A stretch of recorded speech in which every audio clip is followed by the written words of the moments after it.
What's up and welcome back to Steve Tag Fishing. Today, as you can see in the back, we are at my local Cabela's, and what I'm going to be doing today is going in here and picking my top 3 or 4 baits for those big springtime largemouth bass. Hope you guys stay with me.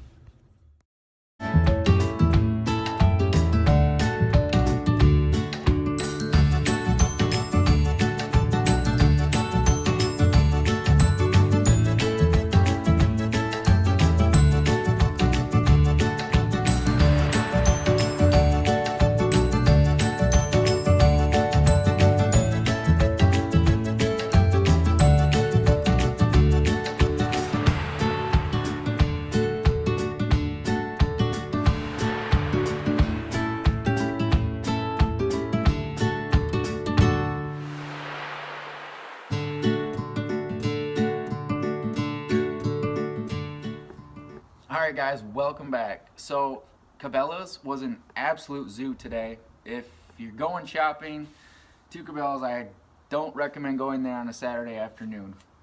However, we are talking springtime fishing right now. So you've seen previously in the video, I showed some images of a handful of baits that I recommend using. The first one is going to be a swim bait. Now it doesn't have to be these Eco Pros, it can be a Kitech, it can be a Berkley, whatever brand that you prefer to use. Put one on. You can cover a lot of water with a swim bait. These Eco Pros though, they are nice. They're half the price of a lot of the competitors out there. I think these are, you know, $2.99. You do get 5 of them, and these are in the 3.8 version. And how I like to fish these is, this is a Gamakatsu swim bait hook. Thinking a 3/16 ounce weight. What's nice though is they got these screws on the end of them, and you can screw that swim bait head into the front of it and drop it down, and it really will cover a lot of water. The other way I like to fish these swim baits is on an Alabama rig, or an umbrella rig as some people call it. But again, moving baits that can cover a lot of water are going to help you catch more fish in the spring. One of my favorite baits to use in the springtime is a football head jig. Now, these are probably one of my favorite all-time jigs to use. They're made by Jewel.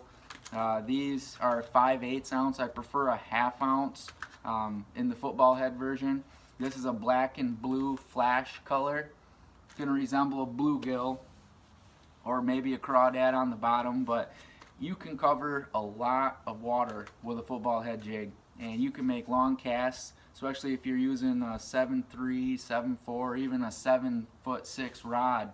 You know, something that's a heavy action. You can get a good hook set ratio casting these jigs out a long ways. And usually during the springtime, there's not a lot of weed growth yet, so these football head jigs, they really do produce. And whether you're dragging them around on the bottom or you're fishing them above the water column, you can really fish these about any type of way that you'd like to. The next bait is a jerk bait.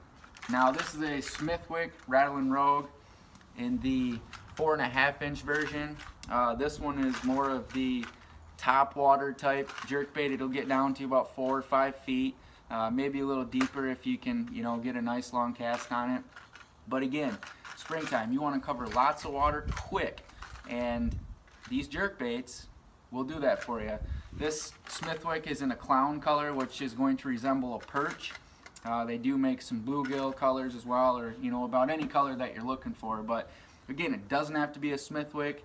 Look for a good jerk bait that you can have a lot of confidence in. Try to match, if you're fishing bluegill type lakes that have, these type of bait fish in it, bluegill, perch, shad, you want to try to match your baits to the type of bait fish that are in the lakes that you're fishing, and that should ultimately give you the most success.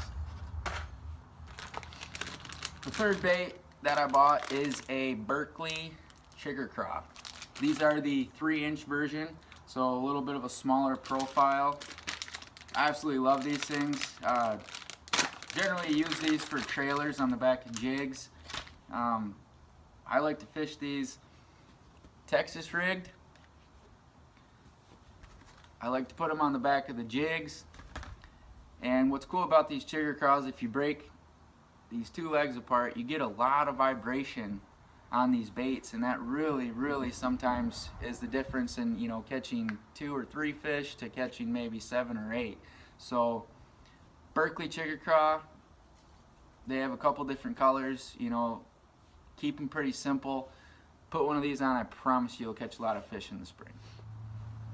Alright guys, the last bait that I want to touch on today is the Senko. Whether it's spring, summer, fall, winter, a Senko just, it seems to produce fish any time of the year.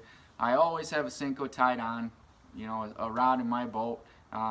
It's a great tactic to use whether you're dock fishing, casting out deep. There's something about this Senko, or these Senkos, that fish, they just love them. So I would recommend always having a Senko tied on or bringing a pack with you. If you're not catching fish on some of the other baits that we touched on earlier, Senko sometimes will get it done for you. So, hey, so I hope you guys can take something from this video today. You know, hopefully it'll help you guys catch more fish. You know, a lot of the colors that I picked or the patterns that I picked, you don't necessarily have to choose those colors. If you are going out, you know, and you're fairly new to fishing, try to find colors that are simple. You know, like a black and blue, a green pumpkin, maybe a watermelon red flake, you know, type of colors. So I hope you guys try this. You know, I hope you guys can catch a lot more fish. Gonna try to keep these videos coming. Comment below if there's anything that you'd like me to, you know, review or go over. If you have any questions, I'm more than happy to get those questions answered for you. So if you haven't yet, hopefully you've subscribed. That's about it for today. As you can see, I finally made it in the boat today. It's a little warmer here in Michigan, so better than in the old dungeon in the basement. So hope you guys enjoyed today's episode. Until next time, we'll see you again.